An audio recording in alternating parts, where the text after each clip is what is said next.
Abhidharmakosa-Bhasya of Vasubandhu. Translation into Chinese by Tripitaka Master Xuanzang of Tang Dynasty. He, that is the Buddha Bhagavat, has in every respect destroyed all darkness. He has drawn out the world from the mire of cyclic existence. I pay homage to him, to this teacher of truth, before propounding the treatise called Abhidharmakosa. Desiring to compose a treatise for the purpose of making known the greatness of his teacher, the author begins by rendering homage to him, having first declared his qualities. He, that is the Buddha Bhagavat, has destroyed all darkness, that is to say, the darkness in regard to everything, in regard to all knowable objects, is destroyed by him or for him. Darkness, that is, ignorance or not knowing, for ignorance hinders the seeing of things as they are. In every respect, that is, of such a kind that darkness could no longer re-arise. But they have not destroyed the darkness in every respect, for the ignorance in which defilements are absent, or undefiled ignorance is active or manifests in them, they do not know.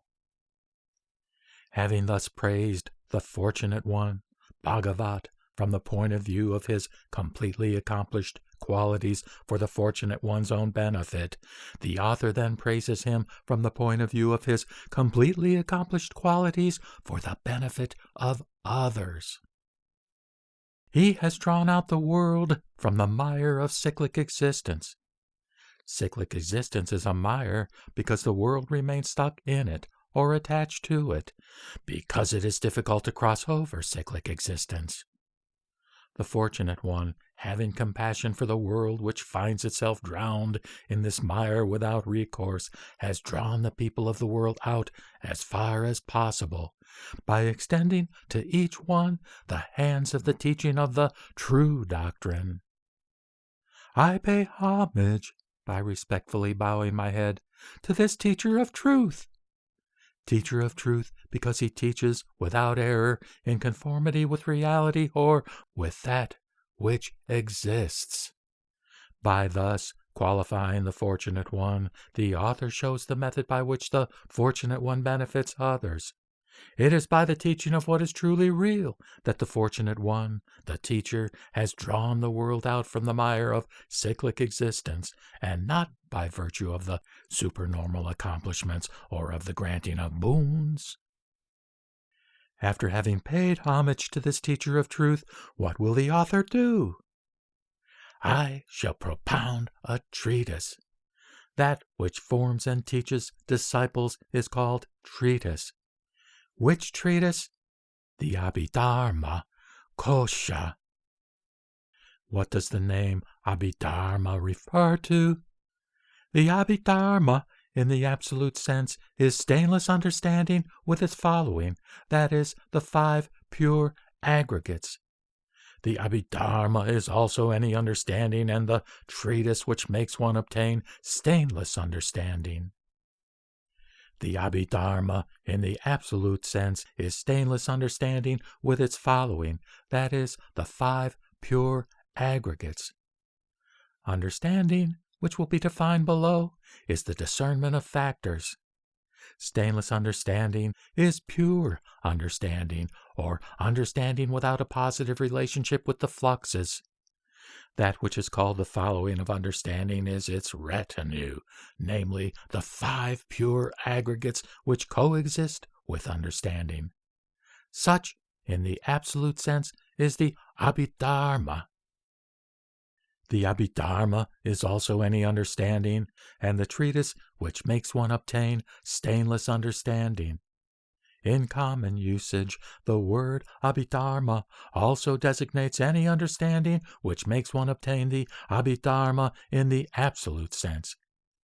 the impure understanding, whether it is innate or natural or acquired at birth or derived from an effort, that is, from listening, reflection, cultivation, receives with its following the name Abhidharma by convention. The name Abhidharma is also given to the treatise, for the treatise also makes one obtain pure understanding. It is thus a requisite for the Abhidharma in the absolute sense.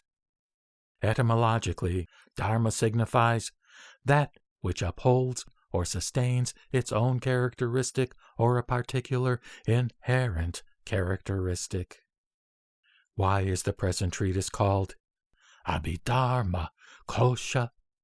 The present treatise is called the Abhidharmakosa, 1, because the Abhidharma enters through its meaning into our treatise, or else 2, because the Abhidharma constitutes its basis. The present treatise is called the Abhidharmakosa, 1, because the Abhidharma enters through its meaning into our treatise, or else 2, because the Abhidharma constitutes its basis.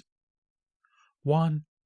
The treatise bearing the name Abhidharma, namely the Abhidharma Pitaka, enters through its meaning, through what is most important, into this our treatise, which is therefore like the sheath or case or treasury of the meaning and what is most important of the Abhidharma. Abhidharmakosa. 2. Or else, as the Abhidharma is the basis of this our treatise, it can be said that this treatise is drawn from or extracted from the Abhidharma as from a sheath or case or treasury. Our treatise is thus called the Abhidharmakosa, the treatise which has the Abhidharma for its sheath or case or treasury. For what purpose have the elaborative expositions of the Abhidharma been uttered? 2. By whom was the Abhidharma originally taught? The answer to these 2 questions will tell us why the author respectfully undertakes the composition of the Abhidharmakosa. Since, apart from the discernment of factors, there is no method to appease the defilements, and it is on account of the defilements that people wander in this ocean of existence, it is with a view to this discernment, it is said by the Vaibhasikas, that the Abhidharma has been expounded by the teacher. Apart from the discernment of factors, there are no existing methods to appease the defilements, and it is the defilements which cause the people to wander in this great ocean of cyclic existence. This is why the Vaibhasikas say, the teacher, the Buddha Bhagavat, has uttered the Abhidharma for the purpose of the discernment of factors. For, without the elaborative expositions of the Abhidharma, the disciples would be incapable to discern the factors.